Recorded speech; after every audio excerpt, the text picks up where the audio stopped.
Bine v-am găsit, dragii mei din Zodia Vărsător, oriunde v-ați afla. Bine ați venit cu toții, atât dragii mei abonați, cum de asemenea și cei care poate sunteți pentru prima oară aici pe canal. Azi voi face o lectură specială pentru un eveniment la fel de special și este vorba de alinierea celor 7 planete. Un eveniment astrologic care nu va mai avea loc, din păcate, decât peste multe generații, peste destul de multe secole, tocmai până în anul 2492. Așa că trebuie să ne bucurăm din plin de acest eveniment cu o încărcătură energetică atât de mare. Această aliniere este o ocazie unică de a manifesta dorințe. E ca și cum Universul ne dă această oportunitate de a spune, știi, asta este ceea ce eu îmi doresc.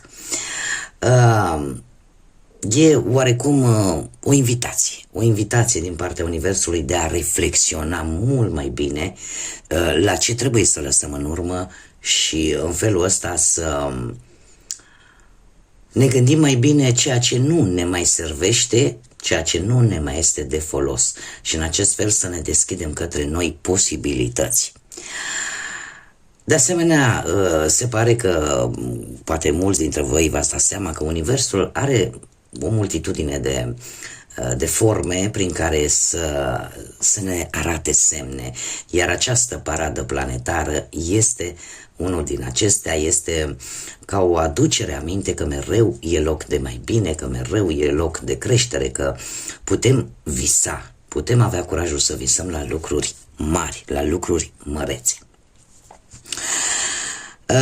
Această aliniere de 7 planete, cei care mă urmăriți știți că am mai făcut o lectură în care erau 6 planete aliniate. Începând cu data de 28 februarie se va mai alătura o a 7-a planetă, este vorba despre Mercur, care vine cu o încărcătură destul de mare. Dar haideți să le luăm pe rând și să vedem fiecare planetă cu ce fel de energie vine. Și avem pe Venus care ne va îndemna să punem ordine în viața noastră, în relațiile noastre sentimentale, cât și să fim un pic mai atenți în ceea ce privește aspectul nostru fizic, corpul nostru fizic. Marte vine de asemenea cu foarte multă acțiune, ne îndeamnă să acționăm, e momentul să luăm inițiativă, mai ales în ceea ce privește viața profesională sau anumite proiecte sau pasiuni, hobby-uri, da, pe care le-am lăsat un pic de izbeliște. Jupiter ne îndeamnă să ne extindem, da? Să începem lucruri noi, pentru că acum este un moment de creștere, de expansiune. Jupiter vine ca o chemare în a căuta noi șanse și noi oportunități pentru a ne dezvolta. Saturn vine cu foarte multă disciplină, cu foarte multă organizare, da? Cumva ne ajută să punem limite, să fim mai disciplinați și să fim un pic mai responsabili în anumite situații. De ce? Pentru că trebuie să construim niște baze solide atunci când vine vorba de anumite proiecte pe care noi le avem în curs sau pe care vrem să le începem. Uranus aduce schimbare și înnoire, cumva ne împinge să ieșim din rutină și să căutăm noul, să ieșim din zona noastră de confort și să fim deschiși către schimbare. Neptun desigur vine cu o puternică influență în ceea ce privește intuiția și visele. Deci cam la propriu ar trebui să știm că ar trebui să ne ascultăm inima. Dar inima și intuiția este un moment tare bun. De ce? Pentru că intuiția este la cote maxime și trebuie să vă spun, chiar dacă voi nu vă încadrați în acest element de apă, dar zodiile de apă, poate aveți persoane în zodii de apă lângă voi, vor fi foarte bine aspectate din punctul ăsta de vedere intuitiv. Da? Zodiile de apă, Rac, Pești sau Scorpion. Bun, și avem și cea din urmă planetă care s-a alăturat acestei salbe planetare, îl avem pe Mercur. Mercur care vine cu acea manieră în care ne comunicăm cu ceilalți, în care ne relaționăm cu ceilalți. Și acest Mercur vine cu un puternic impact emoțional, care ce va face? Ne va ajuta să relaționăm mult mai empatic și mult mai emoțional unii cu ceilalți, indiferent de zodie. Asta posibil să ne facă să fim un pic mai sensibili. Unele zodii într-adevăr vor fi afectate, cum ar fi de exemplu Berbecul, Rac, Scorpion, Pești și Săgetător, care vor fi un pic mai afectate de acest Mercur, dar în general, așa per general, ne va afecta un pic pe toți. Vom fi un pic mai sensibili, iar asta poate să aducă câteodată mici neînțelegeri, tocmai din cauza acestei sensibilități acute, sau partea cea mai bună, că ne va ajuta să găsim o formă mult mai bună de a-l înțelege pe cel de lângă noi. Iar în ceea ce vă privește pe voi, dragilor din Vărsător, pentru voi toată această salbă planetară, acest eveniment astrologic atât de important și atât de rar, vouă va aduce schimbări neașteptate, schimbări care îți pot deschide noi porți. Așa că așteptați-vă ca lucruri inopinante, fără să vă pregătească, să apară în viața voastră, dar ele vin pentru că sunt anumite lucruri la care voi trebuie să umblați, la care voi trebuie să lucrați, da? Așa că schimbări neașteptate pentru voi. Haideți să vedem care este energia voastră, dragilor, în acest moment. Să vedem care este energia, dragilor mei, din Vărsător în această perioadă cu această încărcătură atât de mare. Și avem călătorie, avem numărul 17, care prin reducere pitagorică ne dă un 8, care, ce să vezi, este numărul puterii, este numărul cosmic, este acea ordine de fapt cosmică, este numărul karmei, este numărul destinului și al liberului arbitru. De asemenea, și această carte îmi spune, dragilor din Vărsător, că o schimbare foarte importantă va veni în viața voastră în următoarea perioadă și e posibil ca această schimbare să fie tocmai pentru că aveți o lecție de viață de învățat, sau poate că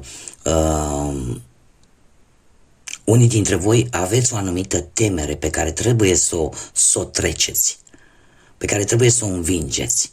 Alții poate vor avea o schimbare printr-o creștere personală, ceva care o să vă iasă foarte bine, brusc.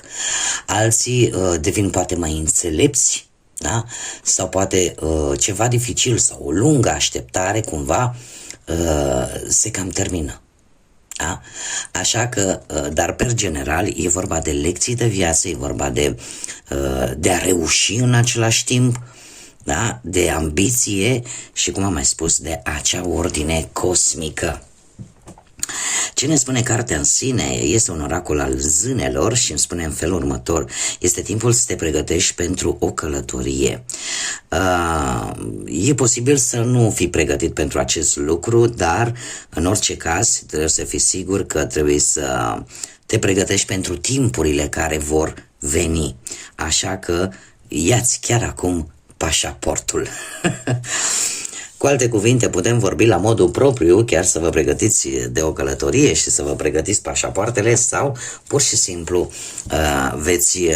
veți începe brusc, printr-o schimbare bruscă, adusă poate de destin, cum am mai spus, adusă poate de karmă, de o călătorie în care voi trebuie să vă pregătiți cu vremuri care se vor schimba.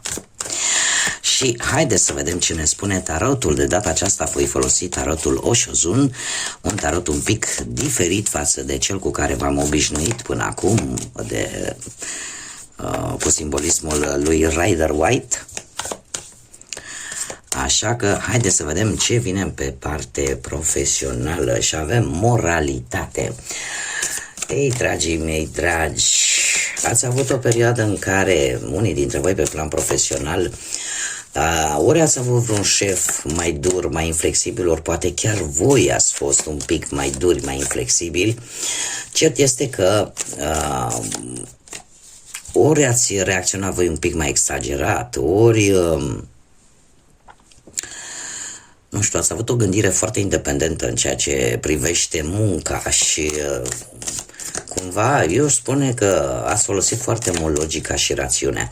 De ce spun acest lucru? Pentru că această regină este o regină de spade, îmi vorbește de zodiile de aer, la fel ca și voi, așa că foarte bine puteți fi chiar voi, în care poate chiar ați fost un pic mai severi sau poate, tocmai pentru că ați folosit rațiunea și logica, posibil să fi reacționat un pic exagerat, poate cu colegii sau poate cu vreun șef, da? Nu ați avut voie așa, sau ați spus lucruri într-un mod foarte direct, care au deranjat și asta v-a făcut să fiți un pic marginalizați sau să vă simțiți marginalizați. Foarte interesant pe partea asta profesională. De ce? Avem în prezent, trăiți ca într-un gol. Cumva simțiți nevoia să stați mai mult singuri. Simțiți să stați mai mult singuri și nu știu, poate că sunteți într-o fază de negociere care depind foarte mult totuși de persoanele din jur.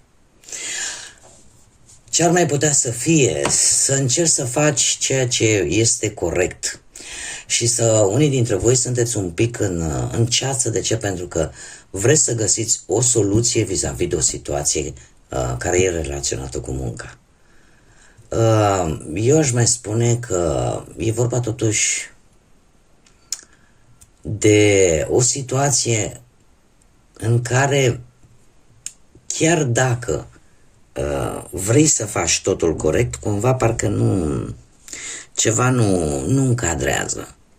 Și asta în scurt timp, și aici trebuie să fiți un pic atenți, te va încărca de o anumită vină.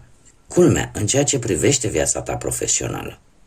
Optul ăsta de spade, care ne vorbește de o vină, ne vorbește de fapt de foarte multe gânduri, de foarte multe trăiri interne, care, haideți să vedem dacă au sau nu vreo legătură cu realitatea.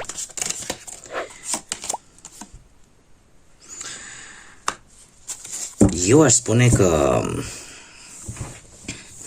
avem aici o încăpățânare, un pic de încăpățânare și un pic de intoleranță. E posibil ca atitudinea voastră să fie una destul de dură, destul de... Acum, nu trebuie să vă supărați, sunteți o zodie de aer. Și zodiile de aer sunt foarte dure, câteodată, da, sunt foarte raționale, foarte inteligente, foarte logice cam în tot ceea ce fac. Așa că nu trebuie să fie cu supărare. De ce spun acest lucru? Pentru că în acest moment voi simțiți ca un gol. Simțiți că cumva parcă ați avea nevoie de un ajutor din partea cuiva, doar că ați avut o problemă de moralitate cu respectiva persoană, posibil, sau mai multe persoane, pentru că e legată strict de muncă. Iar într-un viitor nu foarte îndepărtat, lucrul ăsta vă va umple de vină, poate.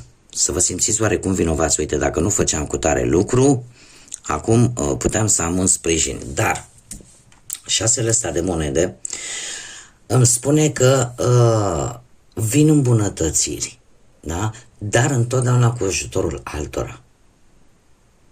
Poți găsi un job, poate mai bine plătit, da? Sau pur și simplu vei găsi ceva de muncă sau poți cere poate ceva la salariu, dar nu o poți face singur. Nu o poți face singur. Lucrul ăsta va depinde și în următoarea perioadă de alte persoane, chiar dacă vouă nu vă place lucrul ăsta. Așa că trebuie să fiți un pic mai toleranți și un pic mai... să acceptați și ajutorul celorlalți.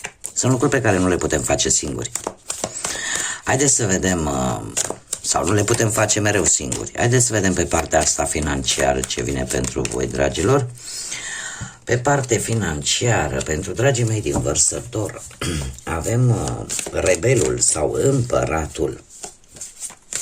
Împăratul care îmi spune că poate unii dintre voi cu ceva vreme în urmă ați avut parte de niște bănuți, poate dintr-o moștenire posibil sau ceva, o reușită financiară sau ați câștigat poate un proces legal de unde v-au venit niște bănuți. Optul de bute vorbește de asemenea de călătorii. E posibil ca situația materială să fie în acest moment într-o ușoară creștere, tocmai datorită unei decizii corecte pe care voi ați luat-o și care, într-un fel sau altul, este relaționată cu o călătorie. Pentru probabil a rezolva o anumită situație financiară.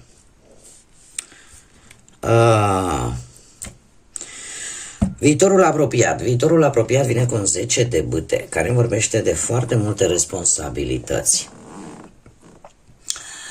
Eu spune că ceva s-a schimbat foarte repede aici, în ceea ce privește o situație financiară. Iar lucrul ăsta, pe viitor, într-un viitor apropiat, aș zice că va pune un pic de presiune pe finanțe. Nu știu, oriceva datorii, oriceva cheltuieli care vor apărea în plus și care o să vă cam îngreuneze un pic. De ce spun acest lucru? Pentru că, nu știu, poate v-ați luat angajamente prea multe și e posibil ca această călătorie un pic să vă dea înapoi și aici să nu fie vorba de a face rost de bani, ci de a cheltui. Și atunci lucrul ăsta într-un viitor apropiat va pune un pic de presiune în ceea ce privește banii. Așa că ar trebui un pic mai mult echilibru și mai multă organizare, așa cum ne spune și Saturn. Haideți să vedem cu dragostea cum stați. Foarte interesant. Se pare că cei care sunteți într-o pereche, da? Începem pentru cei care sunteți deja într-o relație. Dragilor, ceva ați încheiat cu ceva timp în urmă sau ați ajuns la finalizarea unui capitol în ceea ce privește viața voastră amoroasă în relație. Nu știu dacă ați avut totuși o perioadă destul de bună în relație, în care s-a tras o concluzie, în care poate chiar a simțit voi așa că totul este bine, că totul este ok, că deja poate ați stabilit ceva unii dintre voi legat de relația voastră, dar, avem un dar. În acest moment avem un 5 de spade care îmi vorbește de anumite dezacorduri. De ce? Nu știu, sunt niște conflicte pe care nu le puteți evita. De ce? Pentru că unul este mai de modă veche, poate, și vede lucrurile mult mai tradițional și mult mai stabile.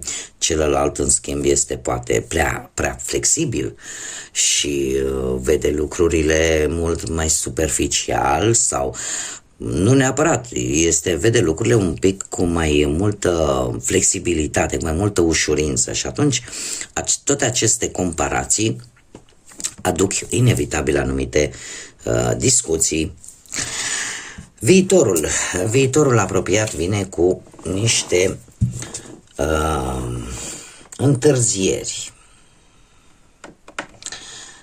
întârzieri aproape fără niciun scop. De ce? Avem un 4 de spade.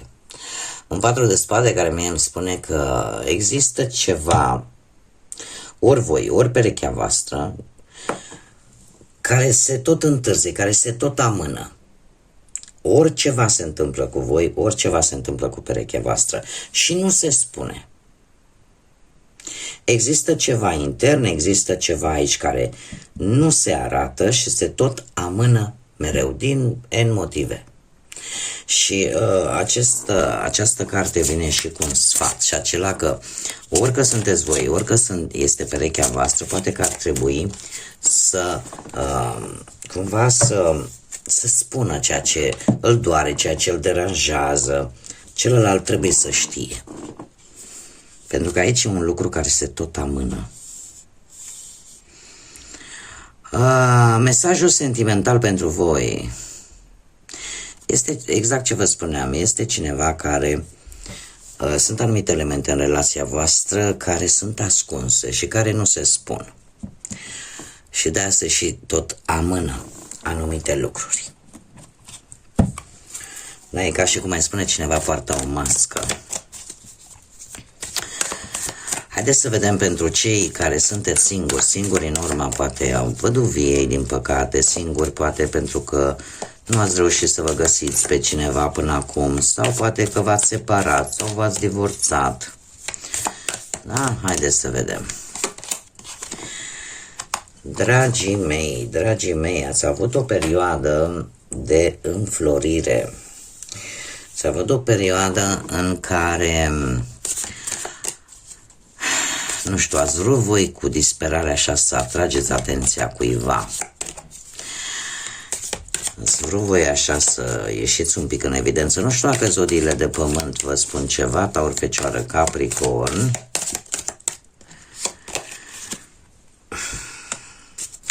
Dar lucrul ăsta și în acest moment, cu acest 6 de spade, se pare că v-a cam încărcat.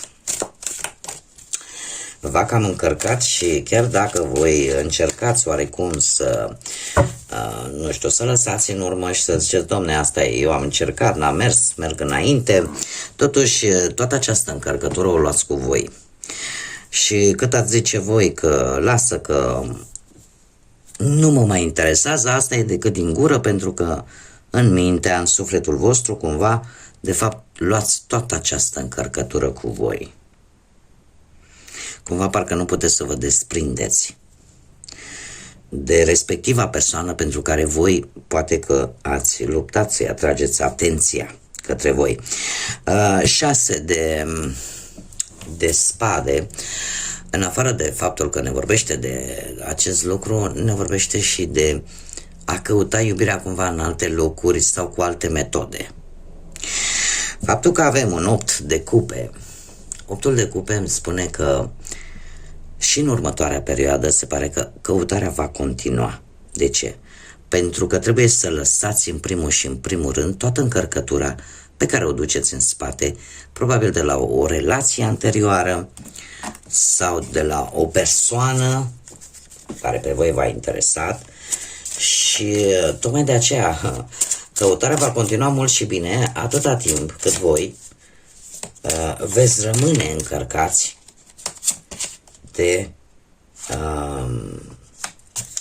de ceva din trecutul vostru.